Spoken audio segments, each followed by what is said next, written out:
అందరికీ నమస్కారం. నేను భాను మేకల. Welcome to our channel. మత గొడవల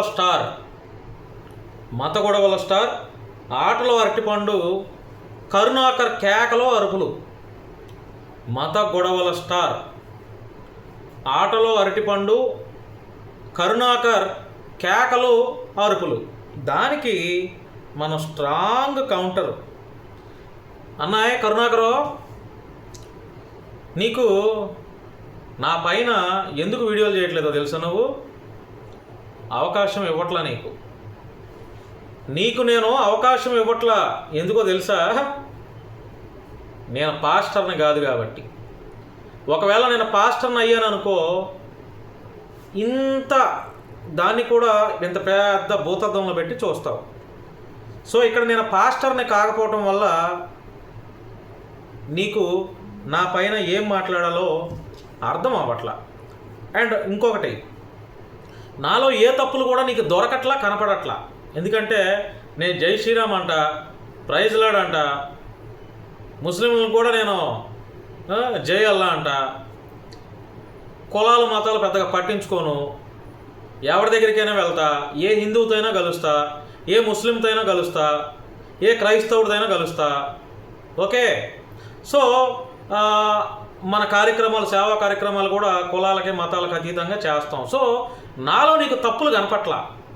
అందుకే నువ్వు ప్రతి తట్టబొక్కాయి గాడి పైన వీడియోలు చేసినా ఏంటి అంటే, ఎందుకు పనికిరానోడి పైన నువ్వు ఇంతవరకు వీడియోలు చేసినా, మనం ఏంటంటే కొంచెం సొసైటీలో మనకంటూ అన్ని రకాలుగా కొంచెం గౌరవం, గుర్తింపు ఉంది కాబట్టి, అందులో నా తప్పులు ఏమి నీకు కనపట్లేదు కాబట్టి నువ్వేం మాట్లాడట్లా. ఓకే, ఎందుకంటే పాస్టర్ని కాదు కదా. సరే, ఓకే.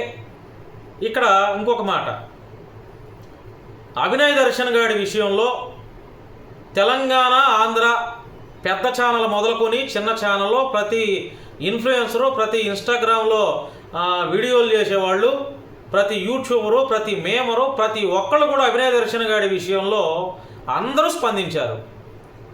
ప్రతి ఒక్కరూ స్పందించారు. ఏది అది దాడి, డ్రామా అని తెలియకముందు నేను కూడా స్పందించా. ఎవడిపైన దాడి జరిగినా కూడా స్పందిస్తాం. ఓకే, అది తర్వాత పోలీసు వారి విచారణలో అది ఫేకు, డ్రామా అని అర్థమైనప్పుడు మరలా అది డ్రామా అని చెప్పి మరలా మేము మాట్లాడతాం. బాబు కరుణాకర, ఒకటి చెప్తున్నా విను. అభినయ్ దర్శన్ పైన దాడి జరిగిందని సోషల్ మీడియాలో వీడియోలు ఎప్పుడైతే వచ్చాయో, ఆ దాడి జరిగింది అదంతా అబద్ధం, డ్రామా అని చెప్పి పాస్టర్స్ అందరికీ స్ప్రెడ్ చేసింది నేనేరా స్వామి, తెలుసుకో, నీకు తెలియదుగా. పాస్టర్స్ అందరికీ మొన్న మిడ్-నైట్, నిన్న ఉదయం మొత్తం స్ప్రెడ్ చేసింది నేనే, ఇది డ్రామా అని చెప్పి. ఇది నాతో మాట్లాడినటువంటి పాస్టర్స్కి, కొంతమంది వ్యక్తులకి తెలుసు. ఓకే, అంతెందుకు, మన హిందుత్వవాదుల్లోనే ఒక ఇద్దరు ముగ్గురితో నేనే ఫోన్లో మాట్లాడాం. నిన్న ఉదయం డిస్కషన్ చేసుకున్నాం ఇదంతా డ్రామా అని. ఓకే, వాళ్ళకు కూడా తెలుసు. ఈరోజు నువ్వేదో వీడియోలు చేసుకుంటా ఏంటి, ఆ అజయ్ బాబు పైన ఏదన్నా ఉంటే నీకంతా ఎక్కడో దమ్ముంటే ఏంటి, అజయ్ బాబు మీద చూసుకో, అజయ్ బాబు గురించి, లేకపోతే అజయ్ బాబుతో నువ్వు చూసుకో, పెట్టుకో. నీకు అంత ఉంటే నా జోలు రామాకు, నన్ను కెలక మాకు, అర్థమైందా? ఎందుకంటే నీకులాగా మత గొడవలు పెట్టే బ్యాచ్ కాదు నేను. నీకులాగా మత గొడవలు పెట్టే బ్యాచ్ కాదు నేను. సమాజ హితాన్ని కోరుకునేటువంటి వ్యక్తిని, సమాజ శ్రేయస్సు కోరుకునేటువంటి వ్యక్తిని నేను. ప్రతి ఒక్కడికి జై కొడతా. మతాల కంటే కూడా మానవత్వం ఒకటి ఉందరా బాబు అని చెప్పి మానవత్వంతో ఎన్నో కార్యక్రమాలు చేస్తున్నాం. ఈరోజు అభినయ్ దర్శన్ గారి దగ్గరికి నేను పోవడానికి కారణం ఏంటో తెలుసా? ఆ వీడియోలో భానుకు ఫోన్ చేయండి, భానుకు ఫోన్ చేయండి అని చెప్పి ఒక మాట వినపడింది. అది నేను యాక్చువల్ గమనించలా. కానీ చాలామంది, అన్న ఇదేదో భాను అని మీ పేరు వస్తుందన్నది మీరేనానంటే నా పేరు ఎందుకు చెప్తాడని నేను ఖండించా. కాబట్టి దాని క్లారిటీ కోసం మెయిన్ అసలు నేను పోవడానికి అదేదో పరామర్శ. లైవ్లో అడగలేదు. ఎన్ని ప్రశ్నలు అడిగా? నువ్వే కావాలని డ్రామా చేసుకుంటున్నావు, వినలేదా? లైవ్లో చూడలేదా? ఇది ఇందులో హిందువులకు ఎవరికీ సంబంధం లేదని. ఒరే బాబు కరుణాకర, సంవత్సరం కిందటే వాడు దొంగోడు అని చెప్పి వీడియో చేశా. సంవత్సరం కిందటే చూసుకో, ఉంటుంది. నిన్న కూడా చూపించా. నేను ఒక్కడనే స్పందిస్తే సపోర్ట్ చేసినట్టేనా అభినయ్ దర్శన్ గడికి? అవే కరుణాకరు, నిన్నే ప్రశ్నిస్తున్నా. తెలంగాణ మీడియా మొత్తం కూడా స్పందించింది అభినయ దర్శన్ గారిని స్పందించిన వాడికి సపోర్ట్ చేసినట్ట కాదుగా. నీకేదైనా ఉందనుకో అజయ్ బాబుతో చూసుకో, నీకేమైనా దమ్ముంటే. ఓకే, అజయ్ బాబు నీతో చూసుకుంటాడు, మీరు తేల్చుకోండి. మధ్యలోకి సంబంధం లేకుండా నా పేరెత్తి నన్ను లాగేవనుకో, నేను తగ్గే వ్యక్తిని కాదు కరుణాకర్, గుర్తుపెట్టుకో. తగ్గే వ్యక్తిని కాదు నేను. నువ్వన్నా జైలుకి వెళ్ళావో లేదో నాకు తెలీదు. ప్రజా సమస్యలపైన జర్నలిజం చేస్తూ ప్రజా సమస్యలపైన 33 రోజులు జైలు జీవితం గడిపినటువంటి వ్యక్తిని నేను. ఓకే, అక్రమంగా కేసులు పెట్టించుకున్నటువంటి వ్యక్తిని ప్రజల కోసం. నా జర్నలిజం గురించి, నా గురించి పూర్తిగా తెలియదు నీకు. ఓకే, ఏదో వీడియోలు చేసేసి నువ్వేదో మాట్లాడుతున్నావు, ప్రభుత్వాలు మీ చేతుల్లో ఉన్నాయని చెప్పి నీ ఇష్టం వచ్చినట్టు మాట్లాడితే ఇక్కడ భయపడి తోక జాడిచ్చేవాడు ఎవడో లేడు ఇక్కడ. నేను అంతకంటే జాడించను. ఓకే, మంచికి మంచి అంటారా, ఎంత తోడుతైనా సరే మంచిగా మాట్లాడతా, తగ్గి మాట్లాడతా. ఇందులోకి నువ్వు వీడియో చేసుకుంటా గాడిదలని ఇంకేదేదో మాట్లాడుతున్నావు, గుర్తుపెట్టుకో. నేను కూడా ఇక ఇదే పనిగా కౌంటర్లో వీడియోలు చేస్తే నువ్వు దగ్గినా కూడా వీడియో చేసి మాట్లాడాల్సి వస్తుంది కరుణాకరు అన్న, గుర్తుపెట్టుకో. ఓకే, ఎందుకు అనవసరంగా అభినయ్ గాడిని దాడి జరిగిందేమో అనుకొని నిజంగానే ప్రతి మీడియా ఛానల్ స్పందించలేదా? దాడి జరిగిన దగ్గర నుంచి వాడి డ్రామా అని నిన్న సాయంత్రం పోలీసు వారు చెప్పేంత వరకు ప్రతి మీడియా ఛానల్ గంటకి లైవ్ ఇవ్వలేదా? ఇంకా నేనన్నా ఒక్కసారే మాట్లాడా, గంటకి లైవ్ ఇవ్వలేదా? ఏంటి మళ్ళీ దాన్ని ఏదో పెద్ద బూచిగా చూపిస్తారు? యాజ్ ఏ మీడియా పర్సన్గా మాట్లాడతాం. ఎన్ని ఇష్యూస్ మాట్లాడాం, ఇంకా మాట్లాడతాం.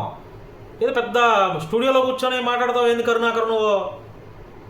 ఎవరిని భయపెడుతున్నావు చెప్పు. ఎవరిని భయపెట్టాలనుకుంటున్నావా, లేకపోతే నువ్వు వీడియోలు చేస్తే భయపెడతావు అనుకుంటున్నావా? నీకు అంత దమ్ముంటే నా పేరు వాడేవుగా, మేక తోగ్గాడు అని చెప్పి. నా పేరు కూడా సరిగ్గా పలకలేకపోతున్నావులే. మేక తోగ్గాడు అన్నావుగా. నీకు దమ్ముంటే వెళ్ళి కంప్లైంట్ పెట్టు. నీకు దమ్ము ధైర్యం ఉంటే కంప్లైంట్ పెట్టు, వీడి పాత్ర ఏమైనా ఉందా అని.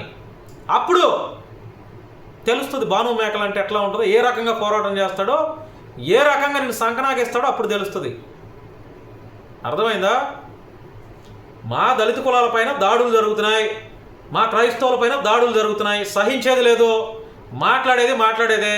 ఇట్లాంటి దొంగనా కొడుకులు పాస్టర్ అనే ముసుగులో దొంగ డ్రామాలు చేసి జనాలను దోసుకునేవాడు ఎప్పటికైనా సరే దేవుడే బయటేస్తాడు. బయట పడుతున్నాడు ఒక్కొక్కడు. ఇంకా ఇట్లాంటి దొంగనా కొడుకులను బయటేస్తాం, అందులో డౌటే లేదు, అందులో సమస్య లేదు. నిన్నే నాకు కూడా చాలామంది దొంగనా కొడుకులు ఉన్నారని చెప్పి నాకు కూడా అర్థమవుతుంది. అర్థమైందా? కాబట్టి కరుణాకర్ అన్నయ్య, నువ్వేం చేయాలంటే ఏంటి, నా పైన వీడియోలు చేయాలంటే ఎత్తుకు ఏమన్నా తప్పులు కనపడతాయేమోనని చెప్పి చెయ్యి. ఓకే, నీకేంటంటే తప్పులు దొరక్క పాపం నన్ను బూచిగా చూపించలేకపోతున్నావు. నేనేంటంటే ఇప్పుడు శ్రీరాముడికి జిందాబాద్ అంట, పేదవాళ్ళ గురించి ఆలోచన చేస్తా, పేద బ్రాహ్మణుల గురించి ఆలోచన చేస్తా, దేవాలయాల గురించి మాట్లాడతా. సో నా తప్పేం ఉండదు, దొరకదు కూడా ఎవరికి కూడా. ఆ దొరక్కే ఇదేదో వీడియోని చూసుకొని నువ్వేదో హడావుడి చేద్దాం అనుకుంటే ఎట్టా కరుణాకరు చెప్పి? ఎట్లా? నీకంటే 4 ఆకులు ఎక్కువే చదువుకున్నా, సమాజం పైన నీకంటే 4 ఎంతలో నాలెడ్జ్ ఉంది నాకు. అన్నీ ఎదుర్కొన్నాం, కేసులు తట్టుకున్నాం, జైలు జీవితాలు గడిపాం, నిందలు భరించాం, క్రిమినల్గా చూపించినా కూడా భరించాం, తట్టుకున్నాం, అధికారుల యొక్క అధికార మదానికి బలయ్యాం. అన్నీ తట్టుకునే ఇదిగో ఇప్పుడు ఇలా నిలబడి వీడియోలు చేస్తున్నాం, మాట్లాడుతాం. కొత్తగా మమ్మల్ని భయపెట్టేది ఏం లేదు, మేము భయపడటానికి ఇంకా అంతకు మించి మేము నష్టపోయింది కూడా ఏం లేదు. కాబట్టి కరుణాకర్, నేను ఒకటే చెప్తున్నా, వాస్తవాలని వీడియోల్లో ఎక్స్పోజ్ చేయి, తప్పే లేదు. వాస్తవాలని వీడియోల్లో ఎక్స్పోజ్ చేయి, అంతేగాని ఇష్టం వచ్చినట్టు మాత్రం మాట్లాడు మాకు. నేను చెప్తున్నాను కదా, నీకు నేను కన్ఫర్మేషన్ ఇచ్చేస్తున్నా, గతంలో కూడా ఇచ్చా, ఇప్పుడు కూడా ఇస్తున్నా.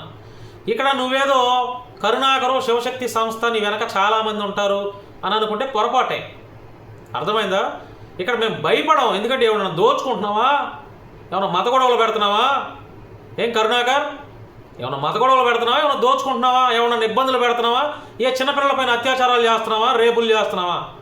ఎందుకు భయపడాలి? దేనికి భయపడాలి కరుణాకరు? భయపడే ప్రసక్తి లేదు అన్నయ్య కరుణాకరు, భయపడే ప్రసక్తి లేదు. నువ్వు నన్ను అలాంటి బెదిరించ మాకు. నాలాంటి వీడియోలు చేసి బెదిరిద్దామని చూడ మాకు. అర్థమైందా? ఏదైనా ఉంటే సిద్ధాంతపరంగా చేయండి, విమర్శలు చేయండి. భాను మేకలాగాడు వెళ్ళాడు అంటే వెళ్తే ఏంటి తప్ప? అభినయ దర్శన్ గారి దగ్గరికి వెళ్ళిన ఉద్దేశం ఏంటి? ఆడు దొంగ అని ప్రూవ్ చేయడానికి. తప్పేంటి అభినయ దర్శన్ గారి దగ్గరికి వెళ్తే? ఆడు యదవ అని చెప్పినప్పుడు ఖండించకుండా ఉన్నవాళ్ళు దొంగలో. అర్థమైందా? పాస్టర్స్కి స్ప్రెడ్ చేసిందే నేను ఇదంతా డ్రామా అని. ఏం తెలుసు మీకు బ్యాక్గ్రౌండ్లో? ఏమీ తెలీదు. రైట్. శివశక్తి కరుణాకర్ అన్నాయ్, పడితే నీకు నాకు గట్టిగా పడుతుంది. కౌంటరు రీకౌంటర్స్ ఇట్లా. ఓకే, నేను ఎక్కడ కాంప్రమైజ్ అయ్యే వ్యక్తిని కాదు. హిందువుల్లో చాలామంది మంచి స్నేహితులు ఉన్నారు నాకు. నీ ఫాలోవర్స్లో కూడా కొంతమంది నాతో మాట్లాడతారు. అది నా మంచితనం. అర్థమైందా? అది నా మంచితనం. నీకు మరీ అంత ఇదిగా ఉంటే ఇట్లాంటి తప్పు చేసినోడు రెండోసారి ఎవడో చేయకుండా, ఎట్లా ప్రభుత్వాలు మీకు సపోర్ట్ ఉన్నాయి కాబట్టి అభినయ దర్శనం కానీ బయటకు రాకుండా చెయ్యి నీకంతా ఉంటే. అర్థమైందన్నా? దాని ద్వారా మిగతా వాళ్ళన్నా బుద్ధిగా ఉంటారు. జర్నలిస్టులతో పెట్టుకో మాకు. అందులో నాలాంటి తప్పు చేయని నికార్స్ అయినటువంటి జర్నలిస్ట్ ఏంటంటే ఆడు దాడి చేయడానికైనా సిద్ధపడతాడు, దాడులు చేయించుకోవడానికైనా మీలాంటి వాళ్ళతో సిద్ధపడతాడు, లేకపోతే పోరాటానికైనా సిద్ధపడతాడు, కేసులకైనా భయపడకుండా నిలబడతాడు, కేసులు పెట్టించుకోవడానికైనా భయపడకుండా నిలబడతాడు. అవసరమైతే జైలు జీవితాలు మరొక్కసారి గడపడానికి కూడా సిద్ధపడతాం. ఓకే, నా మోటో ఒకటే, క్లారిటీగా చెప్తున్నా. మత గొడవలు వద్దు, మానవత్వం ముద్దు. ఎవరి మతాన్ని వారు గౌరవించుకోండి, పరమతాన్ని గౌరవించండి. తప్పు చేసినోడు పాస్టర్ అయినా ఎవడైనా ముల్ల అయినా ఖండించండి. అది అందరికీ ఆపాదించవద్దు. మత గొడవలు లేకుండా ఉండండి. భారతదేశం వర్ధిల్లాలి. భారతదేశంలో ఉన్నటువంటి ప్రతి పౌరుడు బాగుండాలి. ఇది నా agenda. Okay, thank you. Clarity వచ్చిందా? థ్యాంక్ యూ అండి, అందరికీ ధన్యవాదాలు.